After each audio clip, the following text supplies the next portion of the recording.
começo foi muito bom mesmo, a gente estava fazendo as coisas que a gente tinha treinado, de pressionar alto, e para fazer uma pressão num time que tem qualidade como o Flamengo e sabe sair jogando, tem que todo mundo participar de uma maneira muito ativa. E a gente foi perdendo a marcação, que é o plano principal nosso, era de fato manter a pressão lá, que estava dando certo, e a gente treinou bastante esse tipo de questão na semana. E aí a gente foi perdendo pressão, e às vezes é um jogador que deixa de fazer a pressão, escapa, e você tem que andar para trás. Foi quando o Flamengo melhorou no jogo e a gente teve que se defender num bloco mais baixo. E em relação ao Matheus Pereira, a questão principal foi porque eu achei que uma das coisas é que não estava conseguindo fazer pressão, a gente estava tendo que o time andar para trás. Em todos os jogos, desde que eu estou aqui, ele conseguiu cumprir bem essa função.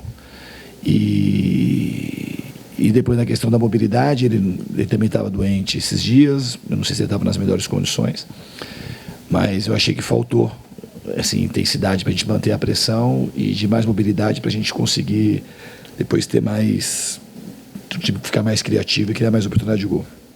Diniz, boa noite, CJ da Rádio 98 FM. O Vital, na saída do campo, disse que faltou velocidade no terço final. Por isso, é a pobreza da produção ofensiva seria a causa. Queria saber, você acha que tem que melhorar essa... E o que falta para melhorar essa produção ofensiva do Cruzeiro, que, pelo torcedor e pela imprensa também, está bem fraca? Então, eu acho que a gente podia ter produzido mais, mas a gente teve chances, pelo menos 2 chances claras de gol. A gente não tem inúmeras chances, tem um número aí estatístico. Na minha chegada para cá, de chances criadas, o time tem criado chances de gol em praticamente todas as partidas para fazer gols. E a gente não está conseguindo concluir.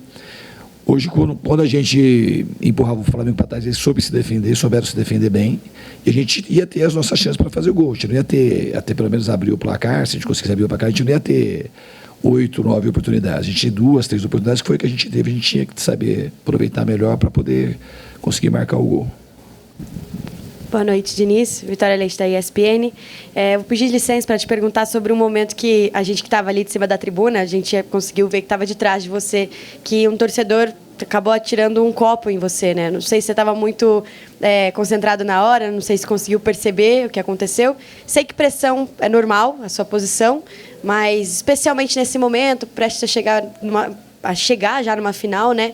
Como é que foi ali naquele momento? Não sei qual o tamanho disso para você na hora do jogo, enfim. Então, para mim não tem tamanho nenhum.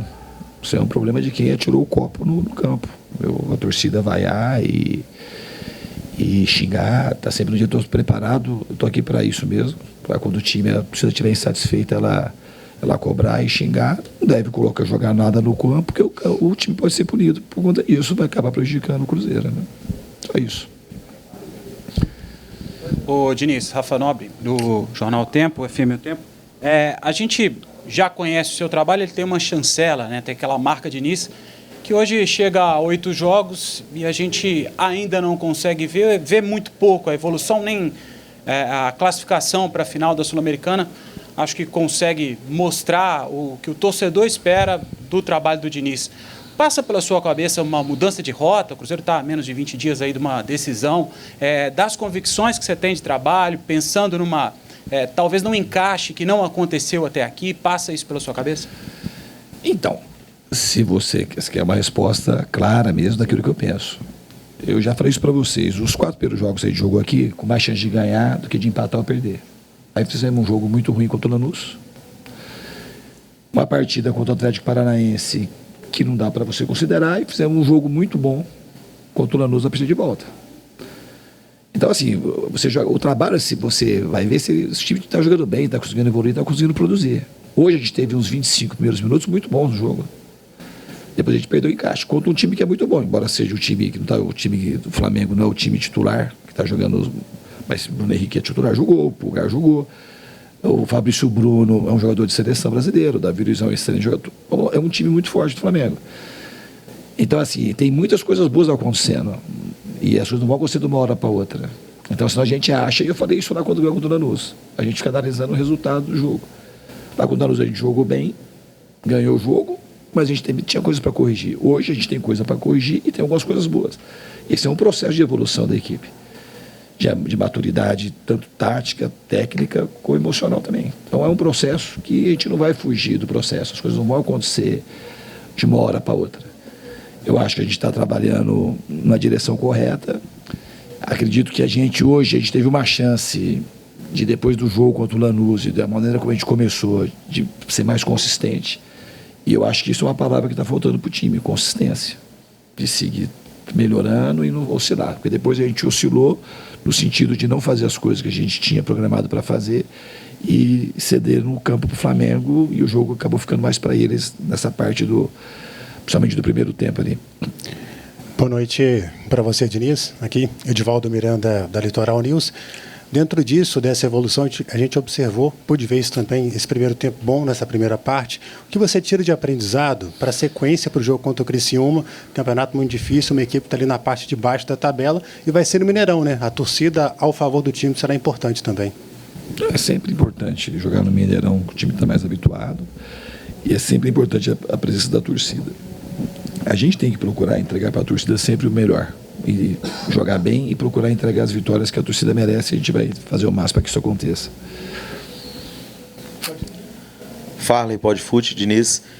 A gente vê uma pequena evolução na saída de bola, ali com o Cássio, ali diminuiu bem os erros.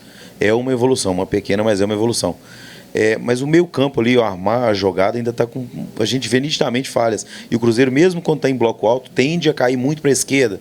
Isso não é benéfico para o Willian, que era um dos jogadores que mais atingia o último terço, criando muita oportunidade para o Cruzeiro. É um pedido seu, esse bloco alto, sempre para a esquerda ali. O Cruzeiro acaba embolando o Matheus Pereira nitidamente só na linha da esquerda. Parece que não é a melhor versão dele. É um pedido seu, esse bloco alto sempre para a esquerda? Eu não tenho a leitura que você teve de maneira nenhuma. No jogo de hoje, em alguns momentos, o time jogou mais para a esquerda, mas teve outros jogos que o time jogou muito mais pela direita que pela esquerda. Quanto o Lanús, a gente soube variar um lado e outro. Eu não concordo com a tua avaliação de que o time ficou só do lado esquerdo. Oi? Aqui. Eu observei, por exemplo, hoje no início, até os 20 minutos, você estava aberto dos dois lados. Deu certo, caramba. Aí tende a ir para o lado esquerdo automaticamente. Não deu certo por conta disso. Contra o Lanús, lá quantas jogadas a gente criou do lado esquerdo. A gente teve domínio total praticamente da partida, controle total, jogou de um lado, jogou do outro. Contra o Bahia, a gente jogou mais pelo lado direito que pelo lado esquerdo. Depende muito da circunstância do jogo, de onde a gente vai conseguir criar. É importante que a gente consiga criar, não depende do lado, de onde a gente vai conseguir criar a chance para poder o time ter condição de vencer o jogo. Boa noite, Diniz. Guilherme Gonçalves, da Transamérica. Você foi muito vitorioso no ano passado, venceu, chegou à seleção e você tem um jeito muito autoral de trabalhar os seus times. E talvez esse sucesso gere muitos olhos em torno do seu trabalho. Você acha que, olhando para esse ano, você no Brasileirão tem uma vitória em 16 jogos, somando os dois times. Você acha que aprenderam a jogar contra o Diniz?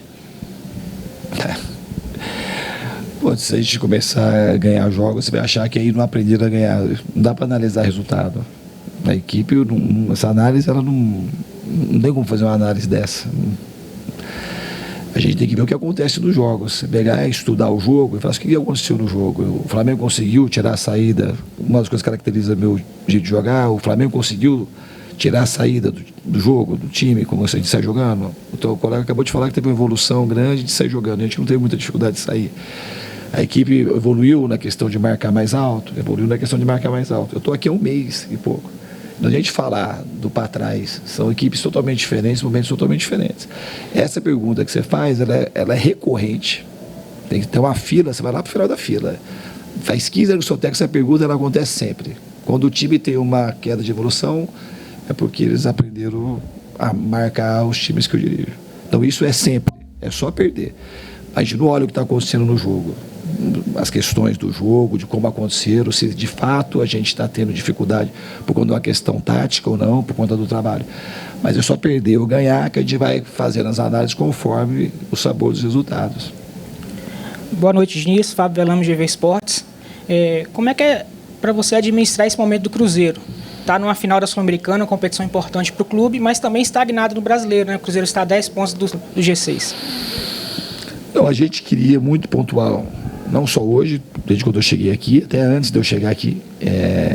E a gente vai continuar trabalhando. A gente não, em nenhum momento nesse jogo a gente entrou pensando em nada do Sul-Americano, acomodado com a possibilidade que a Sul-Americana pode nos dar. A gente tem que continuar trabalhando, corrigir os erros da equipe para a gente conseguir voltar a vencer. Diniz, boa noite. Aqui Mike da Trivela.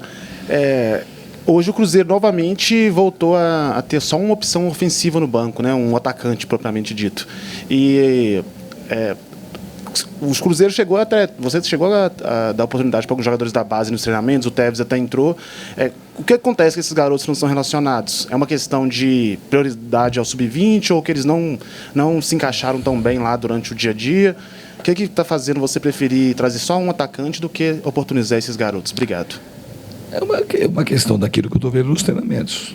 Os jogadores são talentosos, de fato, tanto o Tevez, como o Kenji e outros da base, o Índio mesmo, um jogador que estava sendo observado, acabou se lesionando, como tem o Vitinho e o Japa, está todo mundo sendo observado. E eu vou colocar e relacionar aqueles que eu acho que estão produzindo mais no treino, que podem ajudar a equipe. Mas isso não viabiliza em qualquer momento desse, o Tevez pode jogar, o Kenji ou um outro jogador da base.